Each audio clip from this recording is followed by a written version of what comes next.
పేద కోడలి ఆకుకూరల పకోడి. పెరట్లోని మట్టిపొయ్యి దగ్గర కూర్చున్న పేద కోడలు అనామిక తన ముందు అన్ని రకాల ఆకుకూరల్ని పెట్టుకొని వాటిని అదోలా చూస్తూ ఉంటుంది. ఈరోజు ఏ ఆకుకూర చేయాలి? ఏ ఆకుకూరని చూసినా ఈ మధ్య చేసినట్టు అనిపిస్తుంది. ఇక లాభం లేదు, అత్తయ్యని పిలిచి అడుగుతాను అని అనుకుంటూ ఉండగా అత్తగారు శారద, మావయ్య ప్రసాదు, భర్త రమేషు, కొడుకు హరీషు, కూతురు భవ్య అందరూ అక్కడికొచ్చారు. అనామిక వాళ్ళందరినీ చూసి, వారేవా అత్తయ్య, నేనే మిమ్మల్ని పిలుద్దాం అనుకుంటున్నాను, ఇంతలో మీరే వచ్చారు. కానీ మీతో పాటు మామయ్య, ఆయన, పిల్లలు కూడా వచ్చారు. సర్లే, ఎలాగో అందరూ వచ్చారు కదా, ఈ పూట ఏం ఆకుకూర చేయాలో చెప్పండి, చకచకా చేసి పెడతాను. అందరూ ఒకరి ముఖాలు ఒకరు చూసుకున్నారు. అనామిక వాళ్ళని చూసింది. ఈ ముఖాలు చూసుకోవడం ఏమిటి అత్తయ్య? నేను అడిగిన దానికి సమాధానం చెప్పండి. ఈ పూట ఏ ఆకుకూర చేయమంటారు? ఓ 10 నిమిషాలు ఇంట్లోకి రాగవాళ్ళ. ఇప్పుడు వీలవ్వదు అత్తయ్య, నాకు చాలా పనుంది. పొయ్యి మీద అన్నం ఉడుకుతుంది. మీరందరూ కలిసి ఆకుకూరని సెలెక్ట్ చేసేస్తే కట్ చేయాలి, కూర చేయాలి. ఏదో ఒక ఆకుకూరని సెలెక్ట్ చేయండి, నాకు చాలా పనులున్నాయి అత్తయ్య. అలా అనక్కోళ్ళా, ఓ 10 నిమిషాల పాటు 2 మాటలు. నేను ఇంట్లోకి రావడం అంత ముఖ్యమా మావయ్య? అవుననమిక, చాలా ముఖ్యం. ఇలా వచ్చి అలా 2 ముక్కలు మాట్లాడు చాలు. అవును మమ్మీ, ఇంట్లోకి వచ్చేయి మమ్మీ. పిల్లలలా పిలవటంతో అనామిక కాదనలేకపోతుంది. వాళ్లతో ఇంట్లోకొచ్చింది. ఇప్పుడు చెప్పండి అత్తయ్య. కోళ్ళ, రోజు నువ్వు పెట్టి ఆకుకూరలు తినలేకపోతున్నావే, నువ్వు ఈ ఆకుకూరలు చేయడం ఆపేస్తావా లేదా? అబ్బా అత్తయ్య, ఈ విషయం అడగడానిక నన్ను పిలిచింది. నేను ఆకుకూరలే వండుతాను, నాకు ఆకుకూరలు చేయడమే వచ్చు, ఇవే చేస్తాను. సర్లేమ్మా కోళ్ళ, వెళ్ళి నీ వంట పనులు నువ్వు చేసుకో. అనామిక తిరిగి మళ్లీ పొయ్యి దగ్గరికి వచ్చింది. అందరూ కలిసి ఇంట్లో నుంచి వెళ్లిపోయారు. ఈ విషయం తెలియని అనామిక పొయ్యి దగ్గరే కూర్చొని తన ముందున్న ఆకుకూరల వైపు చూసింది. మళ్లీ ఏం ఆకుకూర వండాలో తనకు అర్థం కాలేదు. అబ్బా, మళ్ళీ మా అత్తని పిలవాలి. అత్తయ్యా, అత్తయ్య, ఒక్కసారి రండి అని మళ్లీ గట్టిగా అత్తగాని పిలుస్తుంది. ఉలుకు పలుకు లేదు, ఎలాంటి సమాధానమూ రాలేదు. ఇదేమిటి, ఎంత గట్టిగా పిలిచినా అత్తయ్య పలకట్లేదు? అందరూ కలిసి ఇంట్లోనే ఉన్నారు కదా. అత్తయ్యా, అత్తయ్య అని ఇంట్లోకొచ్చింది అనామిక. తనకి ఇంట్లో ఎవరూ కనిపించలేదు. అప్పుడు ఇంట్లోని టేబుల్ మీదున్న తన సెల్ ఫోన్ రింగ్ అయింది. అనామిక ఫోన్ రిసీవ్ చేసుకుంది. హలో, ఎవరు? నేను కోళ్ళ అని చెబుతున్న శారద తన చుట్టమైన భార్గవి ఇంటి నుంచి మాట్లాడుతూ ఉంటుంది. ఎక్కడికి వెళ్ళారు అత్తయ్య? ఈ నెంబర్ ఎవరిది? నేనెక్కడున్నానో ఈ నెంబర్ ఎవరిదో చెప్పను కోళ్ళ. కాకపోతే నేను ఇంట్లో అయితే లేను. ఇక నేనే కాదు, మీ మామయ్య, కొడుకు రమేషు, పిల్లలు హరీషు, భవ్య ఎవరు ఇంట్లో లేవు. ఆ మాట వినగానే కొంచెం ఆశ్చర్యంగా అనామిక ఇలా అంటుంది. ఏమిటత్తి మీరు చెప్పేది? ఇంట్లో అసలు ఎవరూ లేకపోవడం ఏమిటి? నువ్వు రోజు చేసే ఆకుకూరలను తిని తిని జీవితం మీద విరక్తి వచ్చేసింది కోళ్ళ. అందుకే ఎవరికి నచ్చిన చోటకు వాళ్ళు వెళ్ళిపోయావు. నువ్వు మా కోసం వెతకబాక, అసలు కంగారు పడబాక. మేము క్షేమంగా ఉన్నామని చెప్పడానికే ఫోన్ చేశాను. ఇక నువ్వు నీ పని చేసుకో. అలా మాట్లాడితే ఎలా అత్తయ్య? ఆకుకూరలు మంచివనే కదా రోజు వంట చేసి పెడతాను. అలా విరక్తి తెచ్చుకుంటే ఎలా చెప్పండి? ఎంతకు మించి నేనేమీ మాట్లాడలేనులే కోళ్ళ. నేను క్షేమంగా ఉన్నాను. నాకు నీతో మాట్లాడాలనిపించిన ప్రతిసారి నేనే ఫోన్ చేస్తా. జాగ్రత్తగుండు కోళ్ళ అని శారద మాట్లాడేసి ఫోన్ పెట్టేస్తుంది.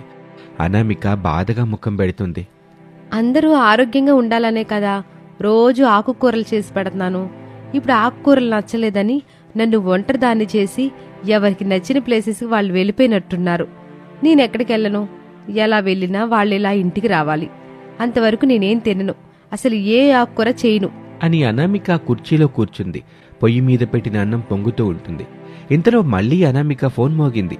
మదర్ కాలింగ్ అని పడింది. ఆయన పిల్లల్ని తీసుకుని అత్తగారింటికి వెళ్ళినట్టున్నారు అని ఫోన్ లిఫ్ట్ చేయకుండా కట్ చేస్తుంది.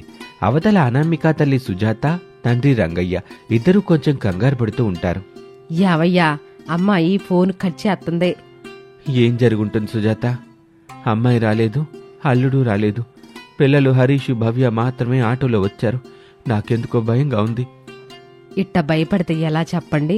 భార్యాభర్తలన్నాక చిన్న చిన్న గొడవలు అవుతా ఉంటాయి. మనకెన్ని గొడవలు జరగలేదు చెప్పండి? మనం ఎంత గొడవ పెట్టుకున్నా మన కూతురు అనామికని ఇట్ట వదిలిపెట్టలేదుగా.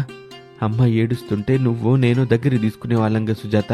అవునండి, మనం మాత్రం ఎప్పుడూ ఇలా కూతుర్ని వదిలిపెట్టింది లేదు. నేనిప్పుడు కంగారు పడుతుంది కూడా అందుకే. అమ్మాయి రాలేదు, అల్లుడు రాలేదు, పిల్లలు మాత్రమే వచ్చారు. కనీసం చెల్లెమ్మ బావగారైనా రావాలిగా. వాళ్ళు కూడా రాలేదు. పిల్లల్ని అడిగితేనేమో ఏమీ చెప్పటం లేదు. అందుకే మళ్ళీ అమ్మాయికి ఫోన్ చేయి సుజాత. ఫోన్ వద్దు, ఏం వద్దులే గాని పిల్లల్ని తీసుకొని మనమే ఇంటికి వెళ్దాం పదండి. అప్పుడు కానీ కూతురు అత్తగారింట్లో అసలు ఏం జరుగుతుందో తెలీదు. ఈ ఆలోచన ఏదో బాగుంది. పిల్లల్ని రెడీ చేయి, నేను వెళ్ళి ఆటో మాట్లాడి తీసుకొస్తాను అని రంగయ్య ఇంట్లో నుంచి వెళ్తాడు. కుర్చీలో కూర్చున్న అనామిక ఫోన్ రింగ్ అవుతూ ఉంటుంది. ఈసారి కొత్త నెంబర్. హలో, ఎవరు మాట్లాడేది? ఒక టీ కొట్టు దగ్గరున్న ప్రసాద్ మాట్లాడుతూ ఉంటాడు. నేనమ్మా, మావయ్యని. చెప్పండి మావయ్య. ఎలా ఉన్నావు తల్లి? ఏమైనా తిన్నావా? మీరెవరూ లేకుండా నేనెలా తింటాను మావయ్య? అయినా మావయ్య, రోజు ఆకుకూర చేసి పెడుతున్నానని అందరిలా నా మీద పగ సాధించడం ఏమైనా బావుందా? చెప్పండి. ఇంతకు మించి మాకింకో మార్గం ఏమీ కనిపించలేదమ్మా కోళ్ళ. మావయ్య, నేను చేసే ఆకుకూరల వంటలు మీకు నచ్చడం లేదని ఇంట్లో నుంచి వెళ్ళిపోయారు. మీరంతా తిరిగి ఇంటికొచ్చేసరికి నేను ఏమీ తినను, నీళ్లు కూడా తాగను. ఏవైనా ఉంటే ఇంటి దగ్గర మాట్లాడుకోవాలి. అంతేకాని ఇలా మా కోడలు రోజు ఆకుకూరలు వండి పెడుతుందని ఇంట్లో నుంచి ఎవరైనా వెళ్ళిపోతారా మావయ్య? నువ్వు రోజు ఆ ఆకుకూరలు చేయనని మాటివ్వమ్మా. అందరం ఇంటికొచ్చేస్తాం. మళ్ళీ ఎప్పట్లాగే కలిసిమెలిసి ఉండొచ్చు. ఏమంటావు తల్లి? ఆకుకూరలు ఆరోగ్యానికి మంచిది మావయ్య, రోజు తినాలి. వామ్మో కోళ్ళ, నువ్వు మళ్ళీ మాకు ఆకుకూరల గొప్పతనం గురించి చెప్పడం మొదలుపెట్టావు. ఇంక నేను ఫోన్ పెట్టేస్తున్నానమ్మా అని ప్రసాద్ ఫోన్ పెట్టేశాడు. పిల్లల్ని తీసుకుని సుజాత రంగయ్యలు ఇంటికొచ్చారు. ఏమైంది తల్లి? అల్లుడు ఎక్కడున్నారు? అన్నయ్య వదిన ఎక్కడున్నారమ్మా? పిల్లలు మా ఇంటికొచ్చారు, పిల్లల్ని అలా ఎలా వదిలిపెట్టేశారు? నేను చేస్తున్న ఆకుకూరల వంటలు నచ్చడం లేదని ఎవరికి తోచినట్టు వాళ్ళు వెళ్ళిపోయారు. కనీసం ఇంట్లో నుంచి వెళ్లేటప్పుడైనా నాకొక్కరు కూడా ఒక్క మాట కూడా చెప్పలేదమ్మా. చెల్లెమ్మ, బావగారికి, అల్లుడు గారికి, పిల్లలకి ఎవరికి ఇష్టం లేని ఆకుకూరలు రోజు ఎందుకు చేస్తున్నావు తల్లి? రోజు జైబాకు. వారానికో 2 సార్లు చెయ్యి, అది కూడా 2 పూటలు చెయ్యి. ఆకుకూరలతో కూరలు చెయ్యాలని నిబంధన ఏం లేదు కదమ్మా. పకోడీలు చెయ్యి, పిల్లలు కూడా ఇష్టంగా తింటారు. తల్లి సుజాత ఆ మాట చెప్పగానే అనామిక ఆలోచనలో పడింది. అయినా నీకు ఈ ఆకుకూరల పిచ్చి తీరలేదేంటే? రోడ్డు మీద ఓ డబ్బా పెట్టుకుని అన్ని ఆకుకూరల పకోడీలు చేసి అమ్ము. అలా అమ్మితే డబ్బులు వస్తాయి. నీ ఆకుకూరల పిచ్చి కూడా నీకు తీరుద్ది. అప్పుడు అందరూ బాగుంటారు అని తండ్రి చెప్పిన ఆలోచన కూడా అనామికకి నచ్చింది. సంతోషపడుతూ, నాన్న, ఈ ఆలోచన ఏదో బాగుంది. రేపటి నుంచి ఒకచోట పకోడీ కొట్టు పెట్టుకుంటాను. అన్ని ఆకుకూరల పకోడీలు చేసి అమ్ముకుంటాను. నా ఆకుకూరల పిచ్చి తీరుతుంది, మీరన్నట్టు డబ్బులు వస్తాయి. మమ్మీ, అయితే నానమ్మకి, తాతయ్యకి, డాడీకి ఫోన్ చేసి ఇంటికి రమ్మని చెప్పు మమ్మీ. అవును మమ్మీ, అందరూ సంతోషపడతారు. చెయ్యి మమ్మీ అని పిల్లలు చెప్పగానే అనామిక అందరికీ ఫోన్లు చేసి ఆకుకూరల వంటలు చెయ్యనని చెప్తుంది. అంతే, శారదా, ప్రసాదు, రమేష్ అందరూ పరుగున సంతోషంగా ఇంటికి తిరిగొస్తారు. మంచి నిర్ణయం తీసుకున్నావు కోళ్ళ. అవును తల్లి, నువ్వు చాలా మంచి నిర్ణయమే తీసుకున్నావు. అత్తయ్య, మావయ్య, నేను ఆకుకూరల వంటలు ఇంట్లో అయితే చేయను, కానీ ఆకుకూరల పకోడీలు మాత్రం బయట చేసుకుని అమ్ముకుంటాను. నాకు మీరు సహాయం చేయాలి. తప్పకుండా చేస్తాం కోళ్ళ. ఆకుకూరల పకోడీ చేసి అమ్మితే మనకి డబ్బులు వస్తాయి కదా. అవును కదమ్మా, నేనైతే కౌంటర్ మీద కూర్చుంటాను, డబ్బులు తీసుకుంటాను. కోళ్ళ, పకోడీకి కావలసిన వాళ్ళకి కట్టెత్తాను నేను. తింటానన్న వాళ్ళకి ప్లేట్లు వేసిస్తానులే. ఇంకా నీకేమైనా సహాయం కావాలంటే చెప్పు, చేస్తాను. చాలా సంతోషం అత్తయ్య. అందరూ కూర్చొని మాట్లాడుకుంటూ ఉండండి. నేను వెళ్ళి అన్ని ఆకుకూరలు కలిపి ఒక కూర చేస్తాను అని చెప్పగానే అందరూ అయోమయంగా చూస్తూ ఉంటారు. అనామిక నవ్వుకుంటూ అక్కడి నుంచి వెళ్ళిపోతుంది. కానీ ఆకుకూరల వంటలు చేయకుండా పకోడీ చేసుకొస్తుంది, పప్పుచారు చేస్తుంది. అందరూ ఆనందంగా కూర్చుని తింటారు. ఇక ఆ మరుసటి రోజున అనామిక ఒకచోట ఆకుకూరల పకోడీ తయారు చేసి అమ్ముతూ ఉంటుంది. శారదా, ప్రసాదులు సహాయం చేస్తూ ఉంటారు. అలా అనామిక ఆకుకూరల పకోడీ బిజినెస్ విజయవంతంగా కొనసాగుతూ ఉంటుంది. అనామిక చెప్పటం మాత్రమే కాదు, ఆకుకూరలు మన ఆరోగ్యానికి చాలా అవసరమని గుర్తించండి. అనామికలాగా ప్రతిరోజు వంట చేసేసి ఆకుకూరలతో ఇంట్లో వాళ్ళని ఇబ్బంది పెట్టకుండా కనీసం వారంలో 2 లేదా 3 రోజుల పాటైనా ఆకుకూరల వంటలు చేసుకొని తినండి. ఆరోగ్యంగా ఉండండి. ఇది ఇవాల్టి కథ. మరొక ఆసక్తికర కథలో మళ్ళీ కలుద్దాం. అంతవరకు సెలవు. నమస్తే.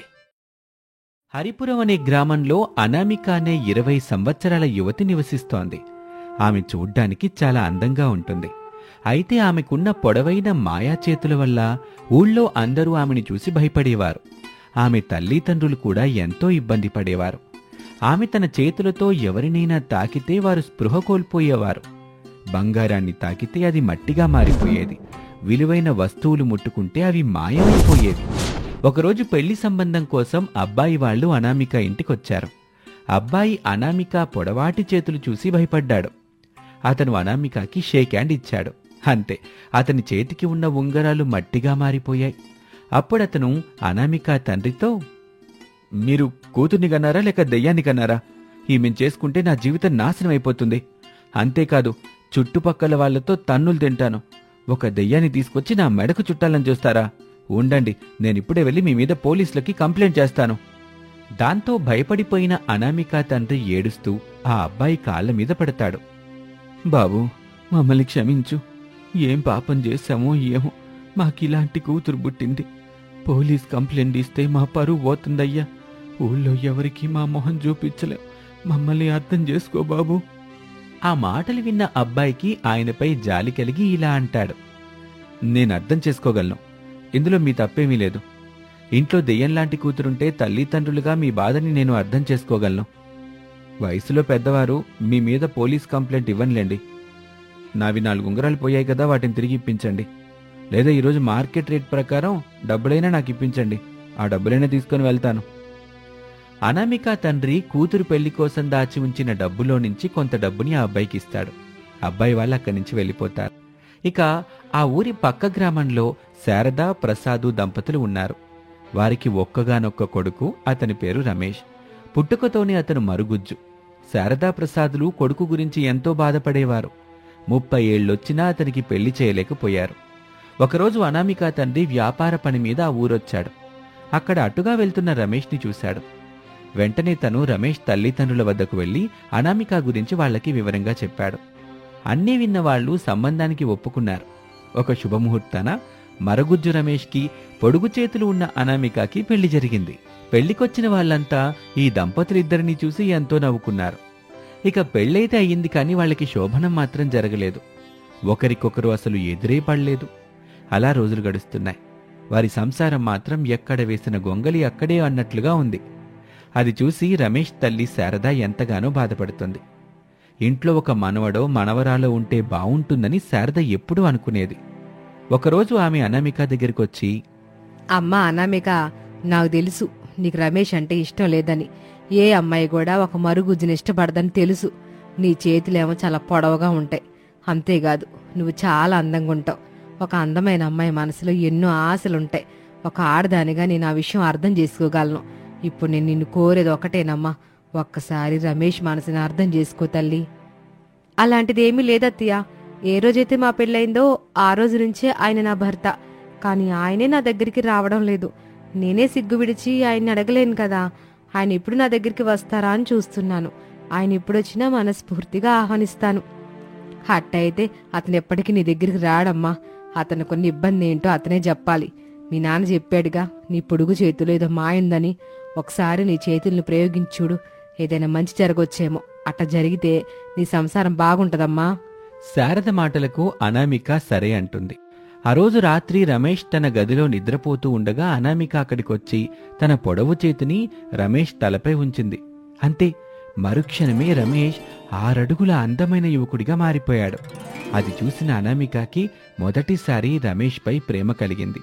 ఉదయం నిద్రలేచిన రమేష్ అద్దంలో తనని తాను చూసుకొని ఎంతగానో ఆశ్చర్యపోయాడు. ఇక ఇదంతా చూసిన శారదా, ప్రసాదులు కూడా ఒక్కసారిగా ఆశ్చర్యపోయారు. రమేష్ నడుచుకుంటూ రోడ్డు మీదకొచ్చాడు. రమేష్లో వచ్చిన మార్పు చూసి శారదా, ప్రసాదులు ఎంతో సంతోషించారు. ఇక రమేష్, అనామిక సంసారం సంతోషంగా ఉంటుందని శారద ఆనందపడింది. అయితే ఇక్కడ రమేష్కి మనసు మారిపోయింది. రమేష్ అమ్మా నాన్నల దగ్గరికొచ్చి అనామిక గురించి ఇలా అంటాడు. అమ్మా, నాన్న, మీరిద్దరూ నేను చెప్పేది జాగ్రత్తగా వినండి. నేను ఆ దెయ్యంతో కాపురం చేయను. నేనిప్పుడు అందంగా మారిపోయాను. నాకు ఆ పొడుగు చేతుల దెయ్యం అంటే ఇష్టం లేదు. నా కోసం ఇప్పుడు అందమైన అమ్మాయిలు క్యూ కడతారు. మీరు ఏదో ఒకటి చేసి ఆ దెయ్యాన్ని ఇంట్లో నుంచి పంపించేయండి. ఆ మాటలకి శారదకు చాలా కోపమొచ్చింది. ఆమె రమేష్ చెంప చెళ్ళుమనిపించింది. అప్పుడు రమేష్ కూడా కోపంగా శారదతో ఇలా అన్నాడు. జాగ్రత్తమ్మా, ఇంకొకసారి కొట్టడానికొస్తే అమ్మా నాన్నను కూడా చూడను మిమ్మల్ని. ఇప్పటికిప్పుడు ఆ దెయ్యాన్ని ఇంట్లోంచి గెంటేయండి, లేకపోతే నేను మిమ్మల్ని బయటికి గెంటేస్తాను. ఇక అదే గ్రామంలో సుశీల అనే యువతి ఉంటుంది. తను చాలా అందంగా ఉంటుంది. సుశీల రమేష్ని చూస్తుంది. రమేష్తో ప్రేమలో పడుతుంది. సుశీల రమేష్ల మధ్య ప్రేమాయణం నడుస్తుంది. ఒకరోజు సుశీల రమేష్ దగ్గరికొచ్చి ఇలా అంటుంది. రమేష్, ఇప్పటికే 1000 సార్లు అడుగుంటాను, నన్నెప్పుడు పెళ్లి చేసుకుంటావు? నువ్వు నీ భార్యకి తొందరగా విడాకులు ఇవ్వకపోతే నిన్ను వదిలేసి వెళ్ళిపోతా అని. అర్థమైందా? ఈ ఊర్లో నేను తప్ప ఇంకే అమ్మాయి నిన్ను పెళ్లి చేసుకోదు. ఎందుకంటే మన ప్రేమ విషయం అందరికీ తెలుసు. సుశీల, ఎందుకంతలా కోపడతావు? నేను నిన్ను ఎంతగానో ప్రేమిస్తున్నాను. ఆ దెయ్యాన్ని ఎలాగైనా వదిలించుకుంటాను. కొద్ది రోజులు ఓపిక పట్టు. తొందరలోనే పెళ్లి చేసుకుందాం, ఆనందంగా జీవితాన్ని గడుపుదాం అని చెప్పి రమేష్ ఇంటికి బయలుదేరాడు. అమ్మా నాన్నల దగ్గరికి వచ్చి కోపంగా అరుస్తాడు. అమ్మో, మీకెన్నిసార్లు చెప్పాలి దాన్ని ఇంట్లో నుంచి పంపించేయమని? ఈరోజు దాన్ని పంపించకపోతే నేను విషం తాగి చేస్తాను. రమేష్ మాటలు విన్న అనామిక ఇంట్లో నుంచి వెళ్లిపోవటానికి సిద్ధపడుతుంది. అది చూసి శారద అనామికని ఆపుతుంది. ఆగమ్మా, ఎక్కడికెళ్తున్నావు? నేనెళ్ళనివ్వను. నీ వల్లే మరుగుజ్జులా ఉండే ఈడు ఒక మనిషిలా మారాడు. ఆడందంగా మారాడంటే అది నీ వల్లనే. మేము నిన్ను ఎక్కడికి వెళ్ళనివ్వం. నువ్విక్కడే మాతో పాటు ఉండు. ఆడెక్కడికి వెళ్ళినా చావనే. ఒకవేళ వాడు చేస్తే కొడుకుపోయాడనుకుంటాం. మా కూతురు ఉందనుకుంటాం. నీలో కూతురుని చూసుకుంటావమ్మా. అత్తయ్య, నాకు తెలుసు మీరు నన్ను కన్న కూతురులా చూసుకుంటున్నారు. అయితే అత్తయ్య, ఆయనకి నేనంటే అసలు ఇష్టం లేదు. ఆయనకి ఇష్టం లేనప్పుడు నాకు ఇక్కడ ఉండాలనిపించడం లేదు. మీ బాధని నేను అర్థం చేసుకోగలను. అయితే నేను ఇక్కడ ఉండలేను అత్తయ్య. అలా అనామిక అనగానే శారద అనామిక చేతిని తీసుకొని తన తలపై ఉంచుకొని అనామికాని ప్రాధేయపడుతుంది. నా మీద ఒట్టే. ఒకవేళ నువ్వు వెళ్ళిపోతే ఆడి నేనే చంపేత్తా. అమ్మా, మమ్మల్ని వదిలి వెళ్ళబాకమ్మా. ఒక అత్తగా కాదమ్మా, ఒక అమ్మలా అడుగుతున్నాను. వెళ్ళబాకమ్మా. శారద మాట విని అనామిక ఆగిపోతుంది. ఇక మరోపక్క రమేష్ సుశీల దగ్గరికొచ్చి జరిగిందంతా చెప్తాడు. అప్పుడు సుశీల కోపంగా రమేష్తో ఇలా అంటుంది. రమేష్, నీకు ఆఖరి అవకాశం ఇస్తున్నా. ఈ రోజు గనక అది ఇంట్లోంచి వెళ్ళకపోతే నేను నీకు శాశ్వతంగా దూరం అవుతాను. ఆ తర్వాత నువ్వే నదిలో దూకుతావో చస్తావో ఏం చేస్తావో నాకు తెలీదు. దాంతో రమేష్ కోపంగా ఇంటికొచ్చి అనామికను బలవంతంగా బయటకు గెంటేస్తాడు. అనామికతో పాటు అమ్మా నాన్నని కూడా బయటకు గెంటేస్తాడు. తర్వాత రమేష్ బైక్ తీసుకుని వేగంగా వెళ్ళిపోయాడు. అనామిక అత్తమామలతో నడుచుకుంటూ వెళ్తూ ఉంటుంది. రమేష్ బైక్పై వేగంగా హైవే పైన వెళ్తూ ఉంటాడు. ఎదురుగా ఒక పెద్ద ట్రక్కు అంతే వేగంగా వస్తుంది. అది చూసి కూడా రమేష్ బైక్ వేగం తగ్గించలేదు. 2 వాహనాలు బ్రిడ్జి మీదకొచ్చాయి. అదే సమయంలో అనామిక కూడా బ్రిడ్జి పైకొచ్చింది. అప్పుడే ట్రక్కు రమేష్ బైక్ని ఢీకొట్టింది. రమేష్ స్కిడ్ అయ్యి నదిలో పడిపోబోతూ ఉండగా అక్కడికొచ్చిన అనామిక పరిగెత్తుకుంటూ వెళ్లి తన పొడవాటి చేతులతో రమేష్ని పట్టుకుంటుంది. రమేష్ని కాపాడుతుంది. అప్పుడు రమేష్ అనామిక కాళ్ల మీద పడి క్షమించమని కోరతాడు. తర్వాత అందరూ కలిసి ఇంటికొస్తారు. సుశీలకి ఈ విషయం తెలిసి పరుగు పరుగున రమేష్ ఇంటికొస్తుంది. రమేష్, నన్ను మోసం చేస్తావా? నాకు మాటిచ్చి తిరిగి అద్దయ్యంతో కాపురం చేస్తావా? నిన్ను నిధులు పెట్టను. నీ మీద పోలీస్ కంప్లైంట్ చేస్తాను. అర్థమైందా? జాగ్రత్త. ఇప్పటికిప్పుడు దాన్ని వదిలేస్తావా, లేదంటే పోలీసులకి పట్టించమంటావా? రమేష్ విసురుగా వచ్చి సుశీలను చెంపదెబ్బ కొట్టి కోపంతో ఇలా అంటాడు. హే సుశీల, నోటిని అదుపులో ఉంచుకో. నేను చేసిన తప్పేంటంటే అనామికను అర్థం చేసుకోకపోవటం. అనామిక నా భార్య. నేను ఆమె భర్తని. ఆమె ఎప్పటికీ నా భార్య. నువ్వేం చేసుకుంటావో చేసుకో. వెళ్ళిక్కడ్నుంచి మళ్ళీ నాకు కనబడకో. సుశీల అక్కడి నుంచి వెళ్ళిపోతుంది. తర్వాత రమేష్ అనామికకు క్షమాపణలు చెప్తాడు. ఇక ఆ తర్వాత అందరూ సంతోషంగా జీవించసాగారు. సంవత్సరంలోపే అనామిక పండంటి మగబిడ్డను కనింది. సుశీల కోపంతో రమేష్ మీద కంప్లైంట్ ఇచ్చింది. రమేష్ కూడా సుశీల మీద కంప్లైంట్ ఇస్తాడు. విషయం తెలుసుకున్న పోలీసులు సుశీలను అరెస్ట్ చేస్తారు. ఇక అప్పట్నుంచి రమేష్, అనామిక, శారదా ప్రసాదులు సంతోషంగా ఉంటారు. రమేష్ మునుపటిలా కాకుండా పూర్తిగా మారిపోయి అనామికని ప్రేమగా చూసుకుంటూ ఉంటాడు. అనామిక రమేష్ ఇద్దరూ కలిసి ఆనందంగా ఉంటే శారదా ప్రసాదులు కూడా వారిని చూసి ఎంతో సంతోషిస్తూ ఉంటారు. ఈ విధంగా పొడవాటి చేతులున్న అనామిక జీవితం ఆనందమయమవుతుంది.